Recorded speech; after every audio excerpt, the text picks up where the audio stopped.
It was going to be by Anthony Edwards from Minnesota Timberwolves when he called out the refs and he called them out on their job with their bad calling at the end of the game. I love it. I love it.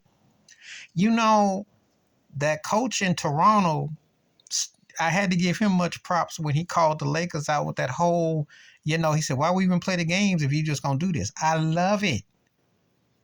Adam Silver has made the NBA into such a joke. And those sorry excuse owners have too.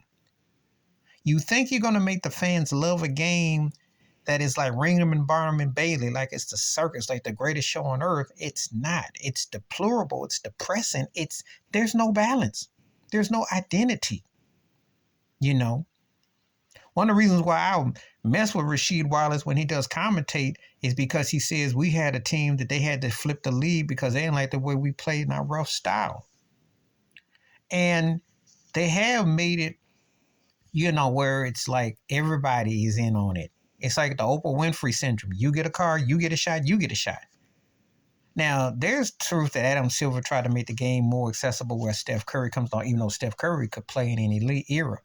He might not be as dynamic as he was back in the day. I'll tell you that, because if somebody would have clotheslined him, knocked him on his butt.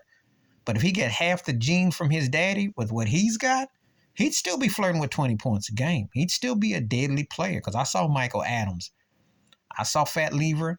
I saw some cats back in there, Sleepy Floyd, who could go off. Okay, so don't act like, because back then with Showtime and everything, Steph would, except when he went back east. Back east, they may put some wood to him. But in the West, he might be a threat. But the point, it's not even that. It's just that everybody ain't Steph Curry. Trae Young shooting 80-foot shots ain't the same. Dame Lillard, James Harden. A lot of these guys is fat and lazy in the head. They don't have the game to match. So they want everybody in on it. And that's why the game is deplorable and depressing. It's really pathetic and watered down and a joke. Everybody ain't meant to shoot the green light. And you got to have some defense. You got to have some balance and some stuff. So it's just the fact that that's one of the things that hurts the game. And why you got Jason Kidd and people talking about how Luka's the GOAT, potential GOAT, and Joel Embiid. I'm like, will y'all stop with this nonsense? Will y'all stop talking this talk? You acting like this is the best era of basketball you've ever seen. And you going to have some cats that will believe this mess if they were to play back in the day.